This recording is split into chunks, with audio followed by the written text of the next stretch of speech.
Hi, my name is Ben Frederick.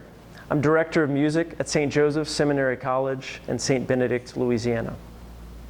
I'm here to tell you today that singing is for everyone. No matter what your ability level is, that ability can be improved upon. No matter where you are, you can improve as a singer. So allow yourself to grow by learning something new today. First, I want you to stand up. Standing is always a preferable posture for singing. So if at all possible, practice singing from a standing posture. You want to make sure that your posture is active yet relaxed. Proper singing technique is often a balance between two extremes, having an active posture yet still relaxed. So I'm going to make sure that my feet are shoulder width apart, my hips are tucked under, I'm standing tall but not tense. My shoulders are down and slightly back. My neck is not reaching forward. My head is just sitting on top of the neck, which is on top of the shoulders. You can also picture an invisible string drawing your head up toward the ceiling so you can lengthen the spine and get more aligned and a more tall posture. Okay, test your stance. See if you're slouching backwards or you've got a more forward and active posture. You can bounce on the balls of your feet, bounce on the, get a more forward and active, like you're going to spring forward. We don't want to be sitting back into the hips or leaning back.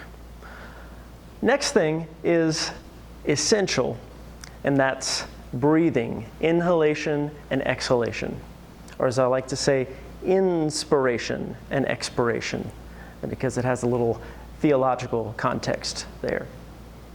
So in the inhalation or inspiration, you want to create as much space as possible.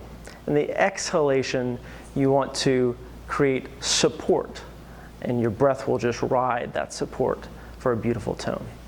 Here's what I mean. Let me demonstrate.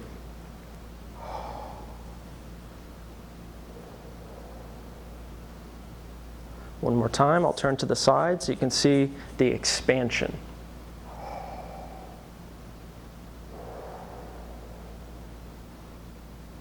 So notice that the most motion is happening here in the belly, the gut. These abdominal muscles are expanding outward. That's because the diaphragm is moving downward and pushing everything out. So the lungs are filling up, and I'm thinking of a low, deep, full breath. When I breathe out, the abdominal muscles are contracting and giving me that support that I was talking about. So watch one more time and do it with me.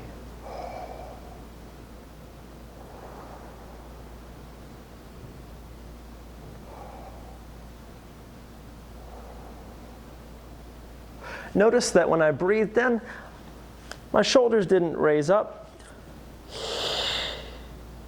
That's a tense breath, and you can hear it in my voice. My shoulders, my neck, everything is starting to tense up, and that's going to have detrimental effects on your tone when you're singing. So always relaxed, always open. Another thing you can try is a sigh. So a long, drawn-out, exaggerated sigh is a great way to prepare your throat and your lungs and your whole breathing apparatus for singing. So try this every day before you sing. Oh. Maybe some kind of hand motion will help you. Oh. The more exaggeration you can get, the better. Let go of your inhibitions. If you make the neighbors wonder what's going on, oh, what kind of sounds those are, your voice might bump or crack a little bit. It's all about feeling where your voice is today. That's going to be different than where it was yesterday or where it is tomorrow.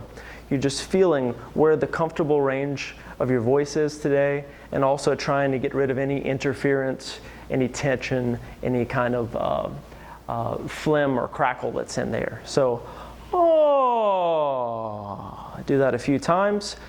You can also hum. and that's a great way to explore the registers of your voice. Another thing that's good as you're singing is to check your openness of your throat with a yawn. Here's what I mean.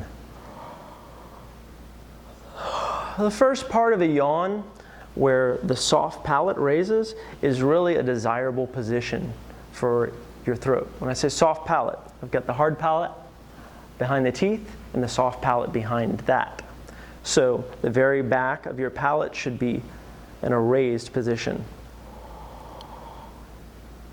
So visualize a yawn to get a really open throat and a high palate. We never want to let it drop and constrict your airway. So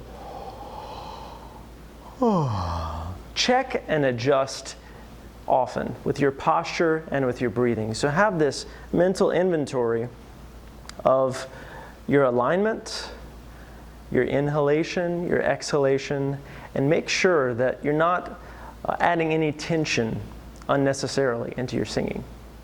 So we're going to talk more in future videos about the role of the ear and how that's going to allow you to have a more accurate and more beautiful tone when you sing.